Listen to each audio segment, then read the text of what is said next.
Welcome back into A to Z here on Locked On Sports Atlanta, free on YouTube and wherever you get your podcast. You search Locked On Sports Atlanta. Of course, thank you guys so much for being part of our network here. As I mentioned earlier, growing over 2,000 subscribers already in YouTube in just a few short months. We certainly appreciate it. Share the stories, tell a friend, get everybody to subscribe. Give us that big thumbs up. Check out all the shows right here on Locked On Sports Atlanta, whether it's A to Z, Hitting Hard with John Chuckery, ATL Day Ones. Don't forget about our Braves postcast that will pick right back up once the second half starts. And, of course, Locked On Falcons and Locked On Hawks. This segment brought to you by our good friends at BetOnline.net. Okay, the home run derby last night. I will say this much. If you follow me on Twitter at Mark Zinno, I got one thing right yesterday, called it that Albert Pujols would win his first round matchup against Kyle Schwarber, and he did. Cash ticket, cha-ching, very nice. So we are happy about that. I kind of thought Corey Seager was going to win this thing. In reality, I think he would have won the thing had Julio Rodriguez not had an amazing first round of home runs. He had 32 bombs in the first round, which is insanely high. I think it was Seager hit 26, 24, whatever it was. It was like some insane. It was a round that was good enough to get Seager out of the first round, but it just wasn't as good as the guy he went up against. So, is what it is. Juan Soto ends up winning the thing. Pete Alonso denied the three-peat. In fact, Pete Alonso probably should have lost in the first round to Ronald Acuna Jr. Alonso did not have a good first round. Not typically what we've seen from him. He struggled, but Acuna struggled more. And for those of us who thought maybe the home run derby was going to fix his swing and he was going to find his groove, didn't look like it last night. He didn't look comfortable at all. He certainly didn't look like he had that home run stroke. He just didn't have it. And it's not saying it's easy to have it, because it's not.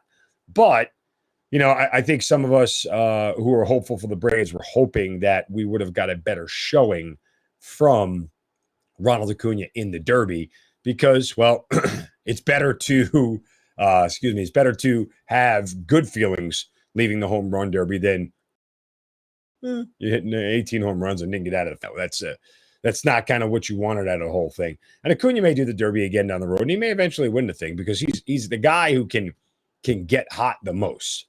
Right? Like, it's one of those things where when you look at home run derby winners, they don't always come when they're early on in their career. He just may never do it again, because he doesn't have to do it again. But let's hope he can get right. Let's hope that the time off will certainly give him a chance to sort of refocus. And I assume he's going to bat first. I haven't seen the starting lineup yet, but I assume he's going to bat first for the NL. He'll be leading off in the top of the first. It'll be Acuna at the top of the lineup. And Snit may let him get one at bat, play one inning in the field, and then get him the heck out of there. That's what I would do with all of my Braves players. If I was Snitker, I'd get them in the game early, get them an inning, get them an at bat, and get them the hell out. Because there's no reason to keep them there whatsoever. Let them go enjoy their All-Star break. They're going to have Wednesday off, Thursday off, and they'll resume baseball on Friday when they come back. So I think Snit will try to be favorable to his players as much as possible. And as far as the game tonight, you have the American League and the National League, and the American League is actually favored in the game, but not by a big margin. It's pretty close. They're minus 1.5 on the run line, and the NL is minus 110 on the money line, which means they are a slight favorite on the money line over the American League, which is minus 106. It's basically even money. So you're going to get Clayton Kershaw starting for the National League against Shane McClanahan. Let's see what kind of game we get. Sometimes I watch the All-Star game, sometimes I don't. Sometimes I care, sometimes I don't. Let's just see how I feel tonight. If there's going to be nothing else on TV, so it's not really going to matter. But I certainly will probably peek in at some point in time. One other note about the All-Star game that I think is going to be super nauseating, and I'll tell you what that is here in just a second. First, a word from our friends on BetOnline.net, your number one source for all your betting needs and sports information. Find all of the latest sports developments, league reviews, and news, including this year's Major League Baseball season. BetOnline is your continued source for all your sports wagering information, including live betting, esports, and scores. BetOnline.net remains the best spot for all your sports scores, podcasts, and news this season. BetOnline.net, the fastest and easiest way to check in on all your favorite sports and events, including MMA, boxing, and golf. Head to the website today or use your mobile device to learn more about the trends and the action. BetOnline, where the game starts. I was a little bit nauseated by this last night when it came to the All-Star game.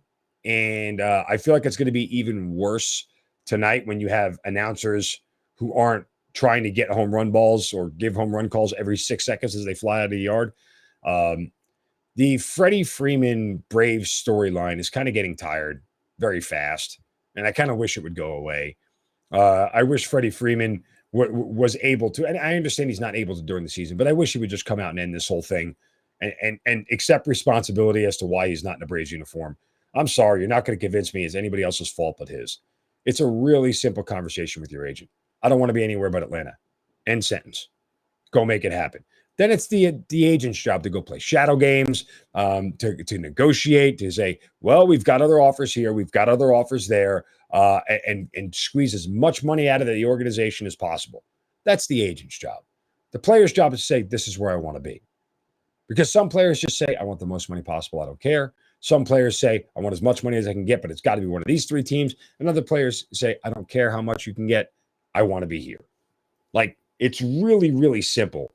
And the idea that any Braves fans wants to exonerate Freddie Freeman and his role in this thing and make it not his fault, nah, it's all his fault. The more I talk about it, the more I'm convinced it's all his fault. And he needs to take responsibility for it. He made a decision. I guess emotionally he felt like it was the wrong decision. Get over it, bro. What can I tell you? Get over it. It's on you. So I don't want to hear tonight. I want this thing to be oversaturated because I guarantee you it's going to be talked about. There'll be camera shots. As soon as Freeman stands next to Snitker in the dugout, boom, going to be cut to it. I wish there was a prop for that, right? I wish there was a prop for how much we can have the Freddie Freeman Braves Snitker storyline come up in tonight's All-Star game, because my guess is at least 3 times. At least 3 references to it. So I wish it would die. I wish it would go away. And hopefully when it's all said and done after the season, Freddie will be able to address it and tell everybody what went on. I don't think he'll ever address it while he's still actively playing, certainly not publicly, because if he discloses how the negotiations went, who's going to want to represent him? And he may not need representation the rest of his career. That may be fine, but still, no agent's going to like a player to tell the world how the sausage is made in that aspect. You don't want to give away an agent's secrets and hints and what they do. That's like breaking bro code, man. Just don't do it. Get you in trouble. All right, coming up next, a comment from an NBA superstar that may change the landscape of the league next season. That's next right here on A to Z on Locked On Sports Atlanta, free on YouTube and wherever you get your podcast. Search Locked On Sports Atlanta.